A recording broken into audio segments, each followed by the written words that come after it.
வணக்கம் நேயர்களே, ஸ்ரீ குபேரன் டிவி நேயர்களுக்கு லட்சுமண அன்பு வணக்கங்கள். இப்போ நம்ம பார்க்க போகிறது வார ராசி பலன் 13ஆம் தேதியிலிருந்து 19ஆம் தேதி வரை எப்படி இருக்க போதான்னு பார்க்க போகிறோம். எப்போதுமே சொல்கிறதாங்க லக்னத்துக்கு பாருங்கள். லக்னத்துக்கும் பார்த்தீங்கன்னா தான் ரொம்ப பர்ஃபெக்டாக இருக்கும். உதாரணமாக ஒரு மகர லக்னம் விருச்சிக ராசின்னா நீங்கள் விருச்சிக ராசிக்கான பலன்களை பார்க்குறது, மகர ராசிக்கான பலன்களை பார்க்கும்போது ரொம்ப பர்ஃபெக்டாக இருக்கும்.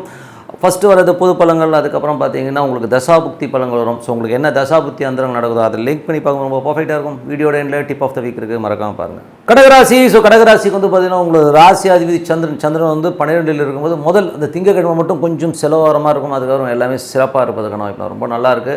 ஸோ மற்றபடி வந்து உங்களுக்கு 2ஆம் அதிபதி, ஸோ 2ஆம் அதிபதியான சூரியன் 6ல் இருக்கும்போது வேலை சம்மந்தமான விஷயங்கள் நல்ல பிரயாணங்கள் மேற்கொள்வதற்கான வாய்ப்புகள் நிறைய இருக்குது. பட் இருந்தாலும் வந்து அது வந்து சூரியன் வந்து பார்த்திங்கன்னா உங்களுக்கு வந்து 8ல் மாறிடுவாருங்க. ஸோ 7ல் மாற, ஸோ 6லேருந்து 7ல் போகும்போது நிறைய வாய்ப்புகள் வேலை செய்கிற இடங்களில் நல்ல ஒரு பணம் கிடைப்பதற்கான வாய்ப்புலாம் ரொம்ப நல்லாயிருக்கு. ஸோ அதெல்லாமே ரொம்ப சிறப்பு, நல்ல ஒரு அங்கீகாரம் கிடைக்கும். ஸோ அதெல்லாமே ரொம்ப பெரிய ப்ளஸ்ஸு. மற்றபடி வந்து உங்களுக்கு 3ஆம் அதிபதியான புதன் வந்து பார்த்திங்கன்னா உங்களுக்கு வந்து 6ல் இருக்கும்போது வேலையில் நிறைய பிரயாணங்கள் மேற்கொள்வதற்கான வாய்ப்புலாம் இருக்குது. ஸோ இதெல்லாம் வந்து பார்த்திங்கன்னா எந்த மாதிரி விஷயங்களை கொடுக்குன்னா, 3ன்றது வந்து நிறைய பிரயாணங்கள், கொஞ்சம் வந்து வேறு இடத்துக்கு மாறுறது, இந்த மாதிரி விஷயங்கள்லாம் கண்டிப்பாக இண்டிகேட் பண்ணும். ஸோ அதனால் வந்து உங்களுக்கு வந்து நிறைய வேலையில் வந்து நிறைய பிரயாணங்களோ வேலையில் மாற்றங்களோ இல்லை வேறு வேலைக்கு போகலாம் அப்படின்னு எண்ணங்களோ வேறு வேலை கிடைக்கிறதுக்கான இப்போ ரொம்ப நல்லாயிருக்கு. மற்றபடி 4ஆம் அதிபதினா சுக்கிரன், 4-11 சுக்கிரன் வந்து பார்த்திங்கன்னா உங்களுக்கு வந்து 8ல் இருக்குது. ஸோ 8ல் இருக்கும்போது கொஞ்சம் கவனமாக இருக்கணும். அம்மா மற்றும் உங்களுக்கு வந்து மூத்த சகோதரர்கள் நடுவில் வந்து கொஞ்சம் பிரச்சனைகள் வருவதற்கான வாய்ப்புலாம் ரொம்ப கவனமாக இருக்கணும். நிலப்புலன்கள் வண்டி வாங்கலாம் ஓட்டும்போது ரொம்ப கேர்ஃபுல்லாக இருக்க வேண்டிய ஒரு காலகட்டங்கள். சுக்கிரனுங்கிறது வந்து பெண்களை குறிக்கும். ஸோ அதனால் வந்து அம்மா மூத்த சகோதரர் மட்டுமில்லாமல் பெண்களிடம் பேசும்போது பழகும்போது கொஞ்சம் கவனமாக இருக்குது, ரொம்ப அவசியம். ஏன்னா வந்து அதில் வந்து நமக்கு வந்து ஒரு கொஞ்சம் பிரச்சனைகளோ வாக்குவாதங்களோ அவமானங்களோ ஏற்படுறதுக்கான வாய்ப்புகளும் கொஞ்சம் கேர்ஃபுல்லாக இருந்துக்கிறது ரொம்ப நல்லதுங்க. ஸோ கொஞ்சம் பார்த்து நடந்துக்குங்க. ஸோ அதுக்கப்புறம் பார்க்கும்போது உங்களுக்கு ஏன்னா அந்த சுக்கிரனுங்கிற ஒரு விஷயம் வந்து 4 மட்டும் இல்லை, ஜென்ரலாகவே வந்து ஒரு பெண்களை குறிக்கும். அதனால் வந்து சொன்னோம். அதுக்கப்புறம் உங்களுக்கு 5ஆம் அதிபதி செவ்வாய் வந்து உங்களுக்கு வந்து ராசியிலே நீச்சமாக இருக்கும்போது குழந்தைகள் நினச்சி ரொம்ப ஃபீல் பண்ணுவோம். ஐயோ இந்த பிள்ளை இப்படி இருக்குது, இது எப்படி தேரப்போகுதுங்கிற மாதிரி எண்ணங்கள் நிறைய இருக்கும். ஸோ அதனால் வந்து அதெல்லாம் தேறிடும். இதில் வந்து ஒரு மேட்டர் ஆஃப் ஒரு 1 மந்த்து தான். ஸோ அடுத்த மாதம் மாறும்போது எல்லாமே சரியாயிடும். கொஞ்சம் வந்து குழந்தைகளோட பிடிவாதம் உங்களை வந்து கொஞ்சம் படுத்தும். என்னடா இந்த பிள்ளை இந்த மாதிரி இருக்குங்க, பட் எல்லாமே சரியாயிடும். ஸோ அந்த வருத்தங்கள் வேண்டாம். மற்றபடி வந்து 6ஆம் அதிபதியான குரு 11ல் இருக்கும்போது நல்ல ஏற்றங்கள், நல்ல லாபங்கள் வரும். ஸோ வேலையில் நல்ல ஏற்றங்கள், நல்ல வர புதிய வேலை கிடைக்கிறதுக்கான வாய்ப்பாக இருக்குது. பட் இதனால் வக்கரமாக இருக்கும், கொஞ்சம் ஸ்லோவாக நடக்கிற மாதிரி ப்ராசஸ் கொஞ்சம் ஸ்லோவாக இருக்கும். மற்றபடி எல்லாமே சிறப்பு தான்.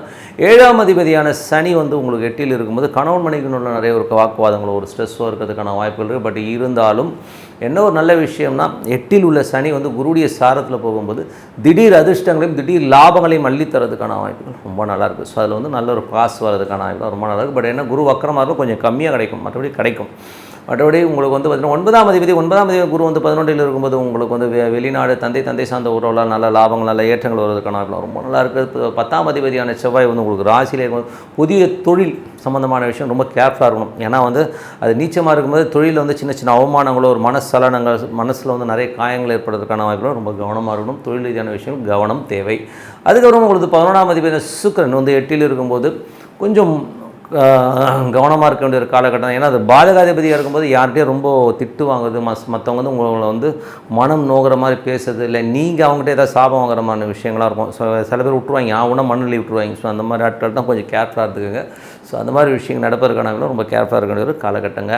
ஸோ மற்றபடி வந்து என்னங்க இப்போ வந்து இதுவரை பார்த்து வந்து பொது பலங்கள், இனிமேல் பார்க்க போது தசாபதி பலங்கள் எப்படி இருக்கும். கடகலகணமாகிறது சூரிய தசாபதி, அந்த சூரியன் பார்த்தீங்கன்னா 2ஆம் அதிபதி வந்து உங்களுக்கு 6ல் இருக்கும்போது வேலையில் நல்ல ஏற்றங்கள், நல்ல லாபம், நல்ல ஒரு வளர்ச்சி கிடைக்கிறதுக்கான ரொம்ப நல்லா இருக்குங்க. ஸோ அது ஒரு நல்ல விஷயங்கள் தான். மற்றபடி வந்து உங்களுக்கு பார்த்திங்கன்னா உங்களுக்கு கடகலகணமாகிறது சந்திர தசாபதி வந்து சந்திரன் வந்து பார்த்திங்கன்னா வாரத்தின் முற்பகுதியில் வந்து கொஞ்சம் செலவு தான், அதுக்கப்புறம் எல்லாம் நல்ல ஏற்றமான விஷயங்களை கண்டிப்பாக கொடுத்துரும். கடகலகணமாகிறது செவ்வாய் தசாபதினா செவ்வாய் வந்து பார்த்திங்கன்னா உங்களுக்கு 5ஆம் அதிபதியாக இருந்த ராசியிலே இருக்கும்போது தொழில் ரீதியான விஷயம் ரொம்ப கவனம் தேவை. தொழில் மற்றும் குழந்தைகளாக வந்து சின்ன அவமானங்களோ கொஞ்சம் மனசலனங்களோ ஏற்படுறதுக்கான வாய்ப்புகளோ ரொம்ப கவனமாக இருக்கணும். அதுக்கப்புறம் கடகலகணமாக வந்து ராகு தசாபதி, ராகு வந்து பார்த்திங்கன்னா உங்களுக்கு வந்து 9ல் இருக்காருங்க. ஸோ 9ல் இருக்கும்போது நிறைய பிரயாணங்கள் மேற்கொள்வதற்கான வாய்ப்பெல்லாம் நிறைய இருக்குது. பட் இருந்தாலும் அது வந்து 8ல் உள்ள சனியுடைய சாரத்தில் வந்து தேவையில்லாத ஒரு மன சஞ்சலங்கள் ஒரு டென்ஷனை உருவாக்கும். வெளிநாட்டில் இருக்கிறவங்க வந்து ஐயோ என்னடா நீங்கள் வந்து மாட்டிக்கிட்டேங்கிற மாதிரி ஃபீலை கண்டிப்பாக ஏற்படுத்தும். அதனால் கொஞ்சம் பார்த்து நடந்துக்கணும். மற்றபடி வந்து பார்த்திங்கன்னா கடக லக்னமாக வந்து குரு தசாபுத்தி அந்தரங்கள். ஸோ குரு வந்து பார்த்திங்கன்னா ஒரு 11ல் இருக்கும் நல்ல லாபங்கள் நல்ல ஏற்றங்கள் வேலையில் நல்ல மாற்றங்கள்லாம் வரதுக்கான வாய்ப்புலாம் வெளிநாட்டில் வந்து பெரிய ஒரு பிரயாணங்கள் மேற்கொண்டு அதனால் நல்ல விஷயம் நடக்கிறதுக்கான வாய்ப்பு ரொம்ப நல்லாயிருக்கு. பட் இருந்தாலும் குரு வக்கரமாக இருக்கும் கொஞ்சம் ஸ்லோவாக போகிற மாதிரி ஃபீலை கண்டிப்பாக ஏற்படுத்தும். கடக லக்னமாக வந்து சனி தசாபுதம் சனி வந்து 7ஆம் அதிபதி 8ல் இருக்கும். கணவன் மனைவிக்கு உள்ள நிறைய கருத்து பேதங்கள் சின்ன சின்ன ஸ்ட்ரெஸஸ்கள் ஏற்படுவதற்கான வாய்ப்புலாம் நிறைய இருக்குது. பட் இருந்தாலும் அதெல்லாம் ஒன்றும் பெரிய ப்ராப்ளம் கிடையாது. இதில் வந்து ஒரு நல்ல விஷயம் என்னென்னா யாருக்கெல்லாம் வந்து கடக லக்னமாக வந்து சனி தசாபுத்தி வந்து நடக்குதோ அவங்களுக்கு வந்து திடீர் விபரீத ராஜயோகங்கள் நடப்பதற்கான வாய்ப்பு ரொம்ப நல்லாயிருக்கு. ஏன்னா வந்து சனி வந்து குருடைய சாரத்தில் இருந்து அது 8ல் இருந்து 11ல் வந்து குரு இருக்கும்போது நமக்கு வந்து நல்ல வருமானங்கள் வராத காசு வர்றது இப்போ எவனுக்கு கொடுக்க வேண்டிய காசு வந்து இப்போ கொஞ்சம் கொடுக்குறீங்கன்னா கிடைக்கிறதுக்கான வாய்ப்புலாம் ரொம்ப நல்லா இருக்குது. பட் குரு வக்கர மாதிரி கொஞ்சம் ஸ்லோவாக கிடைக்கிற மாதிரி ஃபீல் இருக்கும். பிப்ரவரி 4ஆம் தேதிக்கு மேலே குரு வக்கர நிவர்த்தி ஆனதுக்கப்புறம் நல்ல லாபங்கள் நல்ல ஏற்றங்கள் வருவதற்கான ரொம்ப நல்லா இருக்குது. கடக லக்னமாகிறது சனி தசாபுத்தி அந்த சனி வந்து பார்த்திங்கன்னா உங்களுக்கு வந்து 7ஆம் தேதி 8ல் இருக்கும்போது கொஞ்சம் கணவன் மனைவிகளும் நான் சொன்ன மாதிரி கொஞ்சம் விபரீத ராஜ்யங்களை கண்டிப்பாக ஏற்படுத்தும். மற்றபடி கணவன் மனைவிகளும் மட்டும் கொஞ்சம் சண்டைகள் இருக்கும். கடக லக்னமாக இருந்து புதன் தசாபுத்தி அந்த புதன் வந்து பார்த்திங்கன்னா 3 12ஆம் அதிபதி உங்களுக்கு 6ல் இருக்கும்போது வேலை விஷயங்கள் நிறைய பிரயாணங்கள் மேற்கொள்வதற்கான வாய்ப்புகள் இருக்குது. சில பேர் வந்து இந்த கடனை வாங்கி இன்னொரு கடனை அடைக்கிற மாதிரி விஷயங்கள் நிறைய பண்ணுவீங்க. வேலையில் வந்து வேறு புது வேலை கிடைக்கிறதுக்கான வாய்ப்புகளும் ரொம்ப நல்லா இருக்குது. கடக லக்னமாக வந்து கேது தசாபுத்தினா கேது 3ல் இருந்து அதுவும் சூரிய சாரத்தில் இருக்கும் சின்ன சின்ன கலகங்கள் ஏற்படுவதற்கான வாய்ப்புகளும் ரொம்ப கவனமாக இருக்கணும். ஸோ யாராச்சும் வந்து ஏதாவது சொல்கிறாங்கன்னா அது அப்படியே நம்பாமல் தீர விசாரிக்கிறது ரொம்ப ரொம்ப நல்லதுங்க. ஸோ இதனால் வந்து ஒரு சந்தேகங்கள் இதனால் ஒரு மனக்குழப்பங்கள் வரதுக்கான வாய்ப்புகளும் கொஞ்சம் பார்த்து நடந்துக்கணும். கடக லக்னமாக வந்து சுக்கிர தசாபுத்தி அந்த சுக்கிரன் வந்து பார்த்திங்கன்னா ஒரு 8ல் இருக்கும் ரொம்ப கவனம் தேவை. தாயோட உடல்நலம் சார்ந்த விஷயங்களுக்கு தாயோட பேசும்போது கொஞ்சம் வந்து நம்ம மனக்கசப்படுறதுக்கான வாய்ப்பு இருக்கும். மூத்த சகோதரத்தை பேசும்போது ரொம்ப கேர்ஃபுல்லாக இருக்குங்க. ஸோ இதனால் நமக்கு டென்ஷன் வரதுக்கான வாய்ப்பு ரொம்ப கேர்ஃபுல்லாக இருக்கணுங்க. ஸோ மற்றபடி எனக்கு ஒரு நல்ல ஒரு பிரார்த்தனை மனதார டெய்லி வந்து ஒரு பிரார்த்தனை இப்போ நம்ம கண்டிப்பாக அடுத்த லெவல் போகிறதுக்கான இப்போ ரொம்ப சிறப்பாக இருக்குது. ஸோ இப்போ பார்க்க போகிறது tip of the week. So tip of the வீக்கில் வந்து நம்ம வந்து இப்போ பார்க்க போகிறது என்னென்னா இந்த திதி நட்சத்திரம் கிழமை. ஸோ இதை வந்து நம்ம எப்படி ஃபாலோ பண்ணால் நம்ம வாழ்க்கையில் முன்னேற்க வர முடியும் அப்படிங்கிற விஷயத்தை தான் பார்க்க போகிறோம். இதில் வந்து ஏன் இதை மெயினாக சொல்கிறேன்னா நமக்கு வந்து நிறைய பிரச்சனைகளை வந்து இந்த 3 விஷயத்தை வந்து ஒட்டி தான் வரும். ஸோ அதனால் வந்து அதை தான் சொல்கிறோம். ஸோ இதில் வந்து பார்த்திங்கன்னா திதிங்கிறது வந்து உங்களோட ஜாதகத்தில் வந்து எந்த திதியில் நம்ம பிறந்திருக்கோமோ அந்த திதிங்கிறது வந்து நம்ம மூதாதையர் சம்மந்தமான விஷயங்கள் பழைய கர்மாக்களை சொல்கிறது வந்து திதிங்க. ஸோ அதனால் திதிங்கிறதுல வந்து நமக்கு பிரச்சனை இருந்ததுன்னா வீட்டில் வந்து ஒரு நிம்மதி இல்லாமல் கொஞ்சம் வந்து ஒரு ஸ்ட்ரெஸ்ஸாக இருக்கிற மாதிரி ஃபீலை கண்டிப்பாக ஏற்படுத்தும். ஸோ அந்த மாதிரி விஷயங்கள் இருக்குன்னா ஸோ மூதாதையருடைய பிரச்சனைகள் உங்கள் ஜாதகத்தில் இருக்கிறதா நீங்கள் ஃபீல் பண்ணிங்கன்னா நீங்கள் வந்து என்ன பண்ணணும் அப்படின்னும் போது இந்த அமாவாசை திதி கொடுக்குற ஒரு விஷயத்தை பண்ணிட்டு வந்தீங்கன்னா அந்த திதி தோஷங்கள் விலகுவதற்கான வாய்ப்புலாம் நிறைய இருக்குது. ஸோ அந்த மாதிரி விளக்கு போடுறது இல்லை வந்து ஒரு தானம் கொடுக்குறது இந்த மாதிரி விஷயங்களால் வந்து நம்ம பழைய அதாவது நம்ம தாத்தாவோ இல்லை நம்மளே முன் ஜென்மத்தில் இருக்கிற ஒரு ஜெனட்டிக் ஃபேக்டில் இருக்கிற பிரச்சனைகளை வந்து திதி சொல்லும். ஸோ அதில் வந்து நம்ம கிளியர் பண்ணிட்டோம்னா வீட்டில் வந்து இது வந்து அந்த திதி பிரச்சனை பார்த்திங்கன்னா ஜெனட்டிக்காக வந்து உங்களுக்கு இருக்கும் உங்கள் பையனுக்கு இருக்கும். ஸோ எல்லாருக்குமே ஜெனட்டிக்காக வரும். ஸோ அது வந்து கிளியராகிறதுக்கு நம்ம அந்த அமாவாசை பிரார்த்தனை ரொம்ப சிறப்பாக இருக்கும். அது மட்டும் ஒரு பிரத்யேகமான ஒரு விஷயங்கள் அதாவது பழைய விஷயங்கள் அந்த ஜெனட்டிக் ஃபேக்டில் இருக்கிற கிளியர் பண்ணுறதுக்குலாம் வந்து திதி வந்து யூஸ்ஃபுல்லாக இருக்குங்க. அதுக்கப்புறம் நீங்கள் பிறந்த நட்சத்திரம். ஸோ பிறந்த நட்சத்திரங்கிறது வந்து நடைமுறையில் நம்ம இருக்கிற ஒரு பிரச்சனைகளை வந்து கிளியர் பண்ணுறதுக்கான வாய்ப்பில் கண்டிப்பாக வந்து நட்சத்திரம் பண்ணணும். ஸோ நீங்கள் பிறந்த நட்சத்திரத்தை அன்றைக்கி நீங்கள் வழிபாடு பண்ணும்போது சிறப்பான பலன்கள் அன்றைக்கி ஏதாவது பிரச்சனை இருக்குன்னா அந்த பிரச்சனைகளெல்லாம் அன்னன்னைக்கு வந்து கிளியர் பண்ணுறதுக்கான வாய்ப்புலாம் வந்து நட்சத்திரம் கொடுக்கணும்.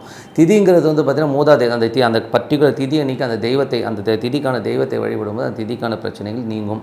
அதே மாதிரி நட்சத்திரத்துக்கான தெய்வத்தை வணங்கும் போது அந்த நட்சத்திர கிழமை அதாவது என் நட்சத்திரம் வர அன்னைக்கு வந்து நீங்கள் வந்து வழிபாடு பண்ணும்போது சிறப்பான பலன்கள் அதாவது அன்றைக்கி இருக்கிற பிரச்சனைகள் தீர்வதற்கான வாய்ப்புலாம் ரொம்ப நல்ல கரண்ட்டில் வந்து எனக்கு இந்த பிரச்சனையாக இருக்குது இது சால்வ் ஆனால் போதும்னு நினைக்கிறோன்னா அது சால்வ் ஆகிறதுக்கான வாய்ப்புலாம் ரொம்ப நல்லாயிருக்கு.